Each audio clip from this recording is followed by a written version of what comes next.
Mayor Radist, esteemed council members, I'm Christina Amundson, current president of the Board of Trustees of the Summit Free Public Library. With me is Susan Permahouse, the library's director. I am very grateful for this opportunity to represent our board and share with you why we're so committed to making a difference in Summit by serving on this board. As you know, the Summit Free Public Library is a municipal library, and under the law, its board is independent and subject to the Open Public Meetings Act.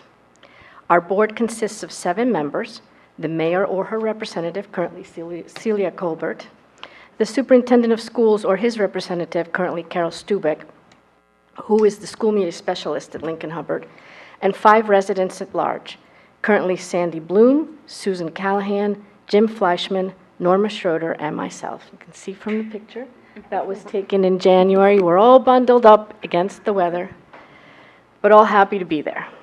Together, we set the direction and policy for the Summit Free Public Library, and we are responsible for being good stewards of its budget. The Summit Free Public Library is truly a community gem. Its library card opens up a world. Access to many free materials, books, yes, but also movies, including foreign films, music streaming, digital magazines, ebooks, and audiobooks, Rosetta Stone and other language learning kits, P.S. and not to be forgotten, Xbox games, college courses, and museum passes to places as varied as the Grounds for Sculpture, Battleship, New Jersey, the Intrepid Museum, the Guggenheim Museum in the city, and the Brooklyn Botanical Garden. Who knew from Summit, right?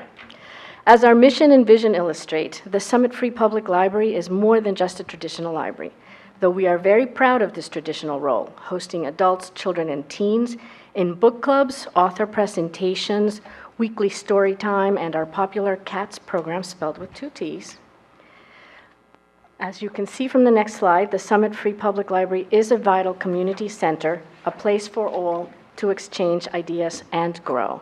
You have a copy of this slide with your materials, I believe, and it shows all the different things that the library did in fiscal 2017. While you look at the handout describing the library's impact on our community during 2017, I would like to highlight recent improvements to the library's physical plant that we made to continue to improve its ability to serve Summit.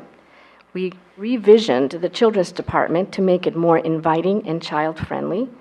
We created a more ergonomic circulation and reference desks to make them more accessible. See how there's a lower part, and easy to use. We have dedicated teen space that's very attractive. We have a state-of-the-art meeting room to host large events.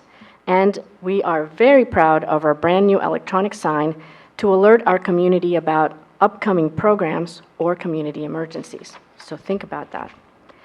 Who exactly uses the Summit Free Public Library? As you can see from the slide, we are a diverse group from all walks of life and with different needs. Some of our users are homebound, in which case we bring the library to them with delivery and electronic materials. By a show of hands, how many of you have downloaded materials from the library? Nice. Have you ever printed from home to pick up at the library? That's available too. I want to focus your attention to that tiny little box on the right. If you take a straight average of the 2017 number, you'll see that an average of 17,126 users visited the library each month. As you can see from the October number, we're well on track to meet or exceed this. Library use in Summit remains strong. Going back to the handout, I want to share a bit more detail in the distribution of materials described, distinguishing between physical items like print, audiobooks, and DVDs, and items that are streamable, that we call electronic. If you go to this pie chart, you can see a different slice of looking at the same numbers, further breaking down the details. You may not be able to read it, but you would see that video games are included in the video category, for instance. Of course, research continues to be a focus provided sometimes with a sense of humor, like when the stormtroopers visited the library on Star Wars Day, which is May 4th, providing answers with a heartfelt, "May the 4th be with you." But seriously, the library is a place to learn, to play, and to work. Whether you use your own devices, with 90,714 wireless sessions hosted in 2017, or use the public computers at the library, 17,428 separate sessions, borrow the iGuy, which is the little red handheld there, which is pre-programmed with ebooks for children, or enjoy one of the many community programs that the library offers. In 2017, there were 991 programs offered by the library. The stats are impressive enough, with an average of 2.7 programs per day. But we wanted to share some pictures too, so that you could appreciate the depth that the library brings to the people of Summit. All sorts of cultural events, book clubs, gaming, weekly movies, and story time with the inimitable Mrs. Wheelis, who has many Storytime DVDs to her credit. The library truly is a community gathering place that is available to all. In fact, the Summit Free Public Library offers traditional library services and so much more. This slide is tiny, but we promise we'll send it to you, and it offers different types of services by category, and one that I wanted to highlight. Did you know that the library has a free notary service during business hours? Perfect. Sorry, what was that? The library offers a free notary service during business hours, among other great things. You can also, scan for free. You can get free internet service there. And let me tell you, my daughter was working on her law school law review write-in competition, and we had a power outage in the summertime when she was doing it, and she drove to the library and kept on going and handed it in, no problems. So it's really handy. Community partnerships are important for us too.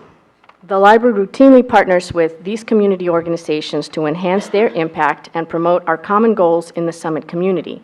It's an impressive collection. Working with the Rutgers Cooperative Extension and Summit's own Environmental Commission, the library proudly showcases rain gardens, complete with teaching tools that identify the plants and their functions. Recently, the library participated in a health fair with Overlook Medical Center and hosted 2 nonpartisan voter registration drives with the League of Women Voters. Undoubtedly, we contributed to that amazing turnout. All of these activities further our mission to inform, enrich, and inspire the Summit community. Our long-term plans include many additional ways to serve Summit, and we're very excited about purchasing a generator to help the library become a more useful warming and charging station. The upcoming Broad Street redevelopment project provides an opportunity for the library to continue to play a pivotal role in serving the community and may even provide the ability to enhance the sustainability of the library. I want to close with a quick review of our history through our buildings. After many years of renting space, the first permanent library building, now known as the Summit Playhouse. A few years pass, and the library is then housed at the beautiful Carnegie Building, built with a grant from the Carnegie Foundation. This housed the library in the early part of the 20th century. The mid-century modern building that just popped up housed the library, and it was the first library building that many of us encountered when we moved to Summit. And finally, the graceful current library building that we all know and love. We truly appreciate that you made good choices in appointing committed residents to serve on the library board. Volunteers who take seriously their responsibilities to attend meetings, to pursue required training so we can continue to make good, independent choices as our community changes, and of course, to advocate for the library. Finally, we are very grateful for your support in helping make our future initiatives a reality through budgetary allocations and for maintaining the role of the library as a vibrant community resource for all. Thank you very much. Thank you.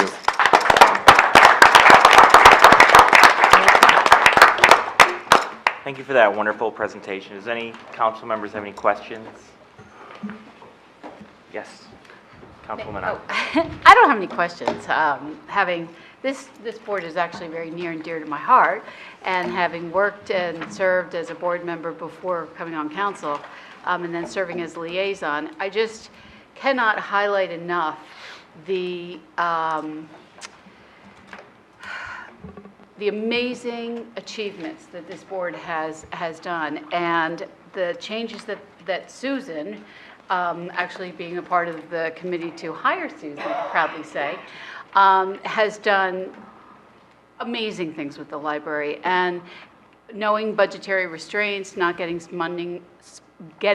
funding from the state and making changes necessary to the library and effectively making that happen and with the constraints that you've had, yet getting the children's room, the young adult room, all that you have done and making that truly, when you say a pivotal role in the community, that building, your facility, and everybody involved in that library board are remarkable, dedicated, wonderful citizens of Summit. And I just know that I have loved being a part of this board and working with all of you and seeing what the library has done. So, you know, I hope I'll see you when I come reading, when I have free time.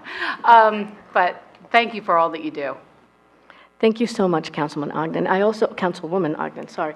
I also wanted to highlight most of our board is here tonight. This is the dedication that they show every single month when they come to our meetings and in between, because we meet as a personnel committee, as a finance committee, as a buildings and grounds committee. We're a very busy board, and these people are very dedicated and serve our city very well. Thank you again. Yes, thank you for your, yes. Sorry. Sorry. Christina, don't leave so quick. Councilman Sorry. Turner, please. I didn't see the... No, I also just wanted to compliment the work that all of you do as volunteers for the city of Summit. I mean, all these statistics just pop out. They're incredible. But one I think is amazing.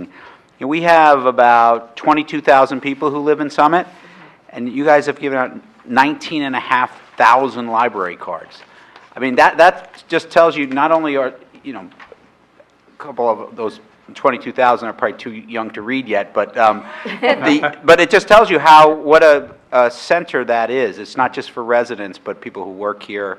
You know, that's just an amazing number that so many people in our community, certainly relative to our population, take advantage of the library. It's just incredible. One question I had, I was reading, you know, you mentioned a generator for as a community warming thing, which I think is a great idea, because with all the amenities that the library has to offer, what a fantastic place to go when, unfortunately, sometimes the power goes out in our community.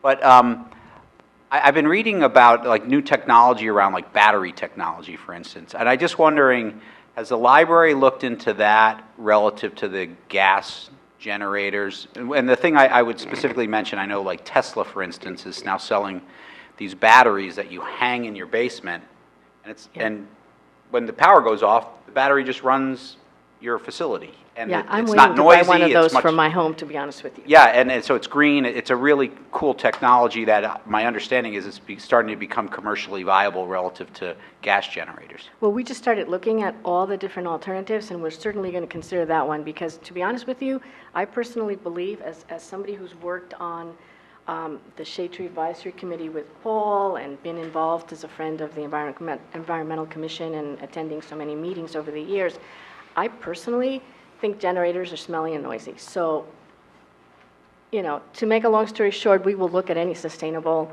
alternative, and batteries, you know, are an amazing way to go if they work the way they are trying to work. Great. Thank you very much. You're welcome. Anyone else?